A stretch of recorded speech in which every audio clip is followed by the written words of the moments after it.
आप सभी साथियों को क्रांतिकारी नमो बुधाय, जय भीम, जय भारत, जय संविधान। दोस्तों मैं रमन जरन और आप देख रहे हैं अध्यात्म पावर। साथियों, मध्य प्रदेश के जबलपुर के नर्मदा नदी के बरगी डैम में जिस तरह से क्रूज के डूबने से 9 लोगों की मौत हुई है, कहीं ना कहीं सरकार की अनदेखी और सिस्टम की लापरवाही का जीता जागता प्रमाण है। बता दें साथियों कि मौसम विभाग द्वारा जानकारी मिली थी कि 2 दिन के बाद एक बहुत बड़ा तूफान आने वाला है, लेकिन इसके बावजूद सिस्टम की लापरवाही आप इसी बात से समझ सकते हैं कि क्रूज को चलाने की अनुमति दी गई। और तो और साथियों, जिस तरह से यात्रियों को बिना लाइफ जैकेट पहनाए उसमें बैठाया गया, यह भी सबसे बड़ी लापरवाही रही। और यही कारण है साथियों कि एक माँ चाह कर भी अपने बच्चे को नहीं बचा पाई। साथियों, कुछ ऐसी तस्वीरें जो सोशल मीडिया पर वायरल हैं और जो भी उस तस्वीर को देख रहा है उसकी आंखें नम हो जा रही हैं। लेकिन इसका जिम्मेदार साथियों कौन है? क्या सरकार इसकी जिम्मेदारी लेगी? क्या ये प्रशासन जो सबसे बड़ी इसकी चूक है वो जिम्मेदार बनेगी? नहीं साथियों, बिल्कुल नहीं बनेगी। अगर जिम्मेदार होती तो ऐसे हादसे नहीं होते। ये पहली बार नहीं है साथियों, इससे पहले मथुरा के वृंदावन में भी आपने देखा। उससे पहले साथियों आप लोगों ने देखा था कि किस तरह से अहमदाबाद में प्लेन जो है क्रैश हुआ था, जिसमें 241 लोगों की जान चली गई थी। वो भी सिस्टम की लापरवाही थी।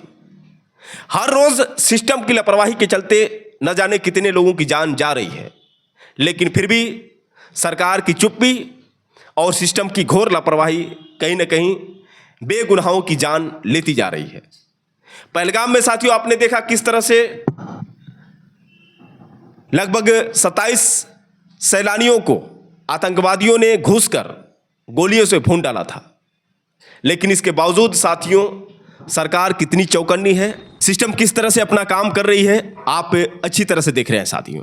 अगर इसी तरह से हादसे होते रहेंगे और आप लोग खामोश रहेंगे तो फिर ये सरकार इसी तरह से मनमानी करती रहेगी और सिस्टम की लापरवाही ऐसे ही देखने को मिलती रहेगी। बता दें साथियों कि भीम आर्मी चीफ चंद्रशेखर आज़ाद ने इस घटना को लेकर काफ़ी गहरा दुख जताते हुए उन्होंने एक पोस्ट किया है कि पिछले 20 दिनों में लापरवाही और सुरक्षा मानकों की घोर अनदेखी के कारण 10 अप्रैल को मथुरा के वृंदावन में तथा 30 अप्रैल को जबलपुर के बरगी डैम में क्रूज पलटने से 9 लोगों की असमय मृत्यु अत्यंत दुखद, पीड़ादायक और चिंताजनक है। ये घटनाएं केवल हादसे नहीं बल्कि व्यवस्था की विफलता और जिम्मेदार एजेंसियों की लापरवाही का परिणाम है। इन घटनाओं के संदर्भ में सभी नागरिकों से एक गंभीर, आवश्यक और विनम्र अपील है। गर्मी की छुट्टियों में किसी भी धार्मिक यात्रा या पर्यटन के दौरान अपनी सुरक्षा को सर्वोच्च प्राथमिकता दें। किसी भी असुरक्षित क्रूज, राफ्टिंग, पैराग्लाइडिंग और अन्य जोखिमपूर्ण एडवेंचर गतिविधियों में भाग लेने से पहले उनकी सुरक्षा व्यवस्था और अधिकृत अनुमति की पूरी जांच अवश्य करें। वर्तमान समय में कई स्थानों पर सुरक्षा मानकों की अनदेखी कर केवल मुनाफा कमाने के उद्देश्य से लोगों की जान को खतरे में डाला जा रहा है। यह अत्यंत चिंताजनक है कि कुछ लोग चंद रुपयों के लालच में मानव जीवन की सुरक्षा के साथ खिलवाड़ कर रहे हैं। एक छोटी सी लापरवाही न केवल एक व्यक्ति बल्कि पूरे परिवार को गहरे संकट में डाल सकती है। इसलिए सतर्क रहें, सजग रहें और किसी भी प्रकार के असुरक्षित आकर्षण से दूरी बनाए रखें। साथ ही संबंधित प्रशासन और सरकारों से यह मांग है कि सभी पर्यटन स्थलों पर सुरक्षा मानकों का कड़ाई से पालन कराया जाए ताकि भविष्य में इस प्रकार की दुखद घटनाओं की पुनरावृत्ति न हो।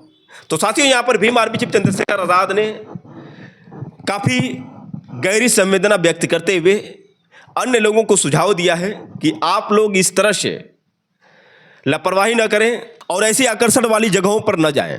बता दें साथियों कि इस घटना ने पूरे देश को झकझोर करके रख दिया है। हर जगह पर यही खबरें आपको देखने को मिल सकती है। कुल मिलाकर साथियों, जिस तरह से ये घटना हुई है, कहीं ना कहीं सिस्टम की लापरवाही सीधे तौर पर देखी जा रही है। और जिन लोगों ने अपने परिवार को खोया है, जिन लोगों ने अपने लोगों को अपने सामने से मरते हुए देखा है, उन लोगों का दर्द अगर आप सुनेंगे तो साथियों आप लोग भी सोचेंगे कि अगर उस जगह पर शायद आपके साथ ऐसी घटना होती तो आप पर क्या गुजरती। बता दें साथियों कि जिन परिवारों ने अपने सदस्यों को खोया है, अगर उनका दर्द सुनेंगे साथियों तो वास्तव में आपकी आंखों से भी आंसू आ जाएंगे। आखिर उन लोगों ने क्या कहा, पहले आप उनकी बात सुनिए, उसके बाद हम सीधे आपसे बात कर रहे हैं। जब किसी पर्पस के लिए वो गए और वहाँ पर एंजॉयमेंट के लिए वहाँ के जो भी लोकल प्रशासन है उनको थोड़ी सी सावधानी बरतनी चाहिए थी। कल पूरा अलर्ट था 2-3 दिन पहले से कि मौसम ख़राब हो सकता है, फिर भी उस क्रूज़ को अलाउ क्यों किया गया कि वो वहाँ पर सब लोग गए। जब वहाँ पर गए तो इसीलिए ये इतना बड़ा हादसा हुआ, ये रोका जा सकता था। सर, लापरवाही आपने कहा रोका जा सकता था, तो कहीं ना कहीं इसमें सिक्योरिटी पर्पस को देखा जाए तो आपने मौसम विभाग का जिक्र किया है, तो ग्रीन सिग्नल दिया होगा तभी वो आगे बढ़ा है। तो चेकिंग के मामले से इसको देखते हैं उसमें कुछ नीचे डैमेज हो सकता है या कैसे ओवरऑल? क्रूज सही चल रहा था, चलते हुए फिर जब मौसम खराब होने हुआ, येलो अलर्ट पहले से ही था। सवाल ये है कि येलो अलर्ट होने के बाद भी उसको अलाउ क्यों किया गया कि वो आगे जाए, वो लोगों को, सवारी को बिठाए क्रूज के अंदर, ये सबसे बड़ा सवाल है। हम क्या कह सकते हैं, और मांग करके भी होगा क्या? हमारे जाने वाले तो वापस नहीं आएंगे ना, हमारा परिवार बिखर गया। ये बहुत दुखद है मेरे लिए, मेरी ज़िंदगी बहुत ज़्यादा परेशानी में हो गई, दुख हुआ है मुझे, मेरे ऊपर बहुत बड़ा पहाड़ टूट गया एकदम से। मेरे घर के 3 सदस्य, मेरी बहन, मेरी मम्मी, मेरे भांजा 4 साल का, सारे ख़त्म हो गए इस हादसे में। लापरवाही की बात की जाए तो उन्होंने कहना है कि वेदर की वजह से भी प्रॉब्लम हुआ है, येलो अलर्ट पहले से ही था। क्रूज में भी क्या कुछ डैमेज का, क्या कुछ अभी तक आपके पास रिपोर्ट्स आई है, क्या कुछ जानकारी सामने से आई है, कैसे बताया जाए? जी, ये सब चीज़ें बता लापरवाही से ही हुई हैं, क्योंकि जब उसमें बता रहे थे कि लोग मना कर रहे थे कि आगे मत जाइए इस सब चीज़ों में, वो फिर भी उस चीज़ को आगे ले गए क्रूज़ को, और वो जाके वहाँ पे तूफान में फंसा, और काफ़ी पुराना क्रूज़ था वो, इस वजह से ये सारी घटनाएं हुई हैं। लापरवाही कहूँगा, और सिक्योरिटी इसमें भी लापरवाही कहूँगा, क्योंकि लाइफ जैकेट वहाँ नहीं दी गई टाइम से उनको। सिक्योरिटी के नजरिए से और मेंटेनेंस के नज़रिए से मैं देखता हूँ कि लापरवाही हुई है बहुत ज़्यादा ये इस चीज़ में। मैं कहूँगा प्रशासन की तरफ से लापरवाही है, क्योंकि एडवाइजरी जारी होने के बाद अगर वो जो बोट है वो पानी में है तो ये बड़ा सवाल है, क्योंकि ये 40-50 लोगों से जो है भरी हुई थी बोट, जो है मौसम ख़राब था उसके बावजूद भी वो पानी में लेकर गया टूरिस्टों को बिठा कर कुछ पैसों के लिए। स्थानीय लोगों ने उसको रोका भी, बोला भी कि मौसम ख़राब है, साइड लगा दो, और जो बोट में हमारा परिवार शामिल था उसके अंदर बैठे हुए थे, उन्होंने भी बोला था कि भाई वापस ले लो, साइड लगा दो, लेकिन उसने सुना नहीं और वो आगे लेकर गया, जिसकी वजह से फिर मौसम ख़राब हुआ तो अचानक इतना ये बड़ा हादसा हो गया। सर, मेंटेनेंस के नजरिए इसमें दिया जा रहा है कि बोट पुरानी थी, उसमें कुछ हाँ, हमने भी कुछ न्यूज़ चैनल में देखा कि 20 साल पुरानी वो बोट थी, उसका मेंटेनेंस कैसा था कैसा नहीं तो पता नहीं, तो जांच का विषय है। लेकिन ये जो हादसा ना, इसने हमें तोड़ दिया पूरा, हमारे परिवार के हमने 3 सदस्यों को खोया है। तो दोस्तों, आपने देखा जो लोग अपनी जान गंवाए हैं उनके परिजनों की हालत कैसी है, और कैसे वो लोग काफ़ी दुख होकर इस बात को बता रहे हैं कि अगर सिस्टम सही होता तो शायद हमने अपने लोगों की जान नहीं गंवाई होती। कुल मिलाकर साथियों, जिस तरह से ये लापरवाही सामने नजर आ रही है, इससे कहीं ना कहीं सरकार को भी सोचना होगा और सिस्टम में कहीं ना कहीं सुधार लाने की काफ़ी ज़रूरत है। वही साथियों, आपको बता दें कि जो क्रूज़ में सवार थे और जो लोग अपनी जान बचा पाए और जिन लोगों ने अपने परिवार को खोया, कुल मिलाकर साथियों वो मासूम और उस मासूम की माँ जिन्होंने अपनी जान गंवाई, उनके परिजनों का क्या कहना है, पहले आप उनकी बात को सुनिए, उसके बाद हम सीधे आपसे बात कर रहे हैं। पहले तो जब पापा ने सबको लाइफ जैकेट दी थी तो उसके बाद मैंने भी अपनी लाइफ जैकेट पहनी, मम्मी ने भी, भाई को पहनाने वाली थी मम्मी, तभी एकदम लहराने लग गई और मेरी जो जैकेट थी वो ढीली थी, तो मम्मी ने उसे जल्दी से पहले टाइट किया और टाइट करने के बाद वो भाई को लाइफ जैकेट पहनाने वाली थी, लेकिन तब बहुत तेज़ी लहर आने लग गई, तो उन्होंने जल्दी से मेरे भाई को ऐसे लाइफ जैकेट में ऐसे अंदर करा और फिर टाइट कर ली लाइफ जैकेट अपनी, और उसके बाद फिर शीशा उल्टी हो गई, शीशा टूटा, मैं और पापा बाहर निकल गए, लेकिन जब तक मम्मी और भाई बाहर निकलते तब तक वो पूरी पलट गई थी, तो फिर बिल्कुल जगह नहीं बची थी कहीं से बाहर निकलने की। पहले से कुछ बताया गया था? लाइफ जैकेट पहले दी गई थी? नहीं, कुछ भी पहले से नहीं बताया था। लाइफ जैकेट भी लोगों ने खुद से ही निकाली थी, मेरे पापा ने, और भी 2 लोग थे, उन्होंने खुद से लाइफ जैकेट निकाली और कोई भी रूल्स रेगुलेशन या कोई भी डायरेक्शंस नहीं बताई थी उन्होंने। क्या बोल के घर से आप लोग निकले थे, घूमने जा रहे हैं क्या कुछ?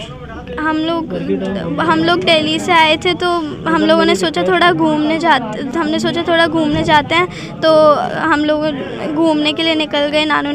मेरे नानू नानी, मैं, मम्मी पापा और भाई, तो हम लोग निकल गए थे। उसके बाद हम लोग यही हुआ। भाई साहब ये चोटें भी लगी हैं। हाँ जी, क्या कहना आपके माध्यम से, चैनल के माध्यम से मैं प्रशासन से रिक्वेस्ट करता हूं कि हमारे जाने की व्यवस्था जल्द से जल्द करवा दें। दिल्ली जाने नियम की बात करें तो लाइफ जैकेट, कुछ सुरक्षा के इंतजाम थे जब आप लोग? ना कोई इंस्ट्रक्शन देते हैं वहाँ चलने से पहले, ना कोई नियम कानून है कुछ। मुझे तो लग रहा था जो चला रहे, जो असिस्टेंट है, उनको भी नहीं पता कि ऐसे समय पे क्या करना चाहिए। कहाँ से आए थे आप लोग? कितने दिन की छुट्टियों पे जबलपुर? दिल्ली से हम 4 दिन की छुट्टी पे आए थे। मेरे परिवार के साथ घूमने का प्लान बना कैसे? नहीं, मेरे बड़े भाई के मकान की ओपनिंग थी, वो हो चुकी थी 1 दिन पहले। हम फ्री थे तो हम घूमने निकले थे। आपका क्या नाम है और जो पत्नी आपकी थी, बेटा है, उनका क्या नाम है? मेरा प्रदीप कुमार नाम है, मेरी वाइफ का नाम मैरीना है और बेटा त्रिशांत 4 साल का, बेटी का नाम सिया है। और मेरे mother in law, father in law भी थे, जिसमें मदर इन लॉ की डेथ हो गई है। फादर इन लॉ भी बहुत ही कोशिश करके बाहर आए हैं पानी से। तो दोस्तों, आपने सुना किस तरह से उस मासूम के पिता और उसकी बहन ने आप बीती बताई, कैसे उन लोगों ने अपना दर्द बताया। वही साथियों, आपको बता दें कि जो पायलट था, जिस पायलट की लापरवाही की वजह से इन लोगों की जान गई, आखिर उसने क्या बयान दिया है, कैसे वह झूठ बोल रहा है कि सभी लोग जो लाइफ जैकेट था पहने हुए थे, कुछ लोग डांस करने की मूड में थे और उन लोगों ने नहीं पहना, और यही कारण है कि वो नहीं बच पाए। लेकिन साथियों, आप लोगों ने वायरल वीडियो में देखा कि किस तरह से जब ये हादसा होने के कगार पर था, यानी जब तूफान आया, तो तब किस तरह से जैकेट बांटी जा रही थी। लेकिन ये जो पायलट है, ये बता रहा है कि सभी लोग जैकेट पहने हुए थे, सभी लोगों को दिया गया था। आप इसी बात से साथियों अंदाजा लगा सकते हैं कि किस तरह से ये मनगढ़ंत कहानी बताकर अपने आप को बचाने की कोशिश कर रहा है। पहले आप इसका पूरा बयान सुनिए, उसके बाद हम सीधे आपसे बात कर रहे हैं। मैं निकला सर यहाँ से 5:16 पे, और जब मैं गया तो मतलब ऐसे कुछ तूफान नहीं था, न कुछ हल्की अभी वेव चल रही, ऐसी वेव चल रही थी। तो हम निकल, जैसे हमारा 22 मिनट हुआ कि अब अपन रिटर्न होना है। रिटर्न हुए हैं तो 22 से 25 मिनट से हुआ है, तो हवा इस तरफ से तेज़ आने लगी। तो मैं रखे ये सबको लाइफ जैकेट आप दे दीजिए। उन्होंने सबको लाइफ जैकेट दी। इतने में बहुत ज़ोर से हवा चलना शुरू हो गई। फिर अपने क्रूज का रेस दिए कि मतलब लगने पर को मुश्किल से 10 मिनट करीब लगता है, लेकिन बोट नहीं लगी, वापस रिटर्न हो गई। फिर वहाँ भी अपन सोचे कि मतलब किसी भी हालत से कोई भी कॉर्नर में बोट लगा दें, लेकिन पूरी जी जान से कोशिश करने के बाद भी बोट कॉर्नर तक, किसी भी कॉर्नर में पहुँचने को तैयार नहीं हुई। और ये जब आप बोट को कोने में लगाने की, किनारे पे लगाने की कोशिश कर रहे थे, तो वो कितना था जब तूफान से आप लोग मतलब जूझते रहे, किनारे लगाने की कोशिश करते थे, कितना समय लगा उसमें? सर हमें लग गया है, हमें लग रहा है कि 20 से 22 मिनट करीब। 20 से 22 मिनट।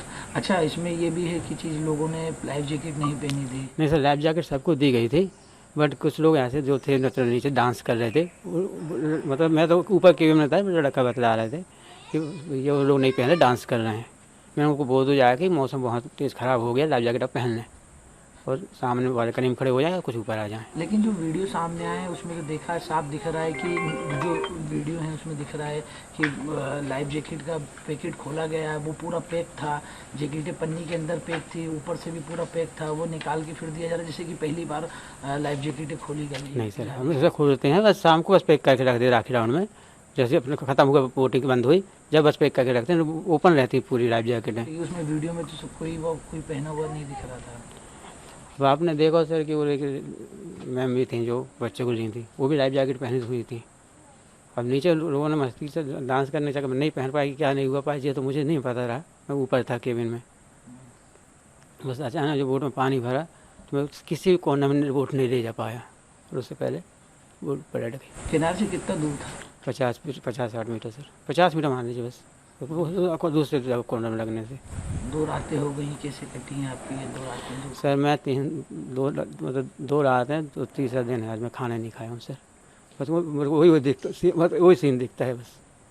वही बच्चे जो वहाँ से मैंने ऐसे किए थे, वो बच्चे बस दिखते हैं, मतलब 11-12 साल कोई 16 साल ऐसे जो बच्चे उनको 4-5 के ऊपर वाले जो उसमें फंस गए उनको निकाले ना, वही वो देखते हैं बस। उसके बाद मुझे कुछ नहीं दिखता, नींद भी नहीं आती। और 1 घंटा के लिए आई तो आई, नहीं तो नहीं आती। पछतावा होता है? हाँ सर, 100% पछतावा है। मेरी आंखों में बस वही वो दिखता है। और भगवान से प्रार्थना करता हूँ कि ऐसी अभी किसी के साथ घटना ना घटे, और उनके माँ बाप को सद्भावना और बुद्धि दे कि खुश रहें। बच्चे तो खूब चीख रहे होंगे उस समय जब ये था, हो रहा था। सभी लोग सर, तो आपने बचाने की कोशिश? जितने सर वहाँ पे ऊपर केबिन में थे वे तो सभी निकल गए थे सर। वहाँ केबिन में मतलब ऊपर वाले केबिन में कोई नहीं फंसा सर, सबको निकल गए थे। बस नीचे वाले केबिन में समय नहीं मिल पाया हम लोग को किसी को। तो आप लोगों की ट्रेनिंग होती है कि? जहाँ सर कैसी होती है, कब हाँ, होती पिछली ट्रेनिंग? ये सर समझ लीजिए अब जून में हुई थी सर। क्या होती ट्रेनिंग? ट्रेनिंग में सर बचना सिखाना और कैसे आपको करना है, फिर कैसी बोट चलनी, बोट पे कैसे वो करना, वो सब होती है। कितने मिनट की राइड होती है पूरी? 40 से 45 मिनट की सर। तो कितना मिनट हुआ था? 20 मिनट के करीब हुआ था? नहीं ज़्यादा हो गया सर, ज़्यादा हो 25 से 30 मिनट करीब हो गया। 25 से 30। अच्छा ये बताइए, इसके मेंटेनेंस की भी बातें आ रही हैं कि इसका मेंटेनेंस नहीं हुआ था, मेंटेनेंस की कमी थी। नहीं, मेंटेनेंस क्रूज में था सर, अच्छा खासा मतलब है। अब पिछली बार कब मेंटेनेंस हुआ था? चेक वेक कब हुए थे मशीन? चेक तो मतलब हर मंडे को अपन चेक करते हैं, ऑयल चेक और सब कुछ चेक होता है हर मंडे को।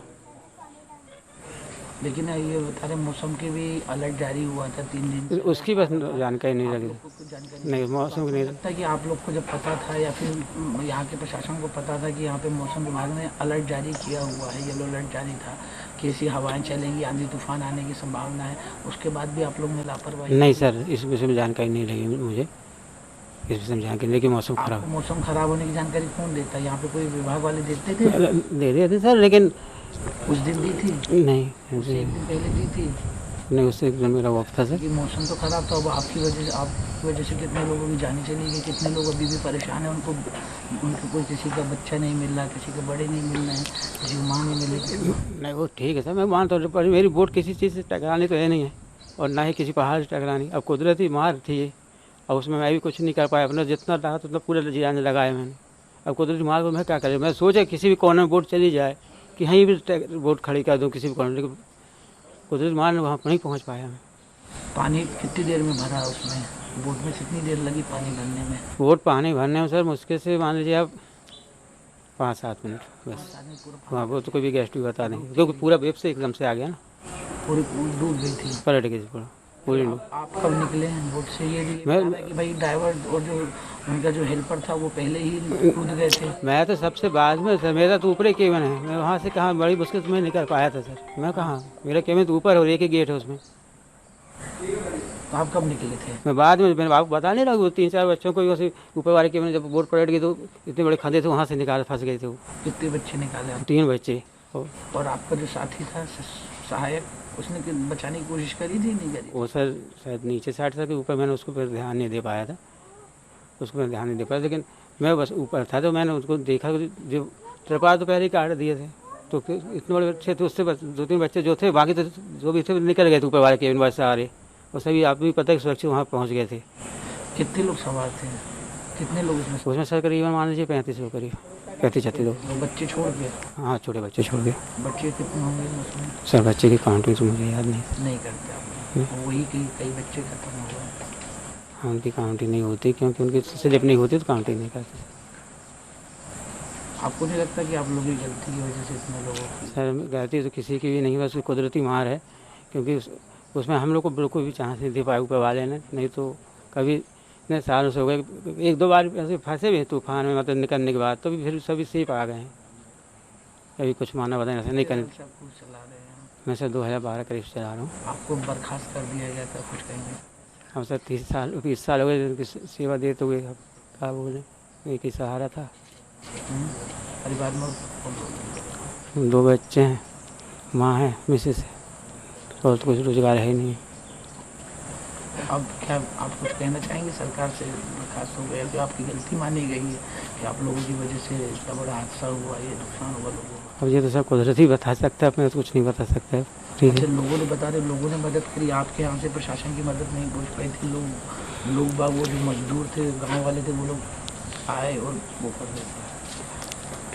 सर ऐसा नहीं है सर, उन्होंने मदद की हमारे जो मतलब लाइफ जैकेट पहन के वहाँ पहुँच गए हैं ना, तो उनको रस्सी बांध के उठाई। बाकी हमारी बोट यहाँ से पहुँच चुकी थी, आपको वीडियो में दिख भी रहा है कि मतलब हमारी बोट पहुँच गई थी यहाँ से। अच्छा, वैसे नियम ये भी कहता है कि जब भी क्रूज जाता है उसके साथ में सेफ्टी के लिए 2 बोट अलग से चलती हैं, तो वो चली थी उस दिन? 2 बोट नहीं सर, एक रिक्शा बोट चलती है, लेकिन उस दिन नहीं गई थी वो पहले जाती थी रोज? हाँ, जब यहाँ से वो लगे। क्यों नहीं गई थी रेस्क्यू बोट उनको साथ में? उसका काम क्या रहता है रेस्क्यू बोट? तो जाना जरूरी था उसको सर, लेकिन कुछ स्टाफ उसमें भी था, तो कहीं अब चलो आ जाएंगे घुमा के। तो आपने नहीं बोला कि रेस्क्यू बोट नहीं जाएगी तो मैं इतने लोगों को नहीं ले जाऊंगा?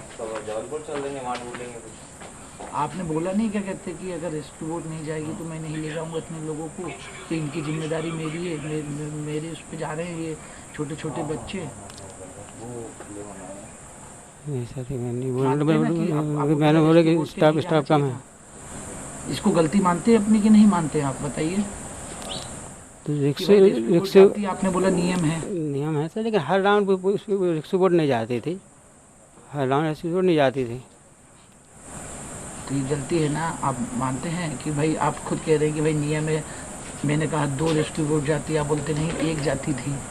उस दिन 1 भी नहीं गई, बाकी दिनों में जाती थी। ऐसे कभी कार ऐसे जाती थी, हमेशा राउंड में नहीं जाती थी, मतलब रिक्शा बोट जाना चाहिए था ना, अगर जाती तो कुछ लोग और बच जाते।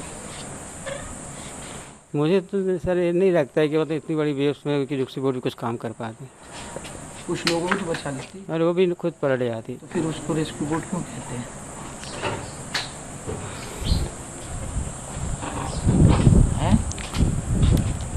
क्योंकि वेव्स इतनी। क्यों नहीं गई थी उस दिन? क्यों नहीं गई थी? स्टाफ नहीं था उसका? किसका? उस दिन जिस दिन हादसा हुआ उस दिन रेस्क्यू बोट आप कह रहे कि नहीं गई थी, क्यों नहीं गई थी? क्या लोग बाग स्टाफ कम था कि क्या वजह थी? नहीं, स्टाफ तो 1-2 कम थे, बाकी थे तो कहीं बोट हैं तो हम लोग ठीक है आ रहे हैं घुमा के। और राउंड ऐसा नहीं होता था जैसे मतलब हो गया उस दिन क्योंकि इतनी बड़ी मार कर दी, नहीं तो कभी ऐसा नहीं हुआ है। क्या करेंगे आप? नौकरी से तो निकाल दे आपको, अब क्या करेंगे? सर वापस लोग हैं कि मतलब ये नौकरी वापस दिला दें तो पछतावा है? 100% सर।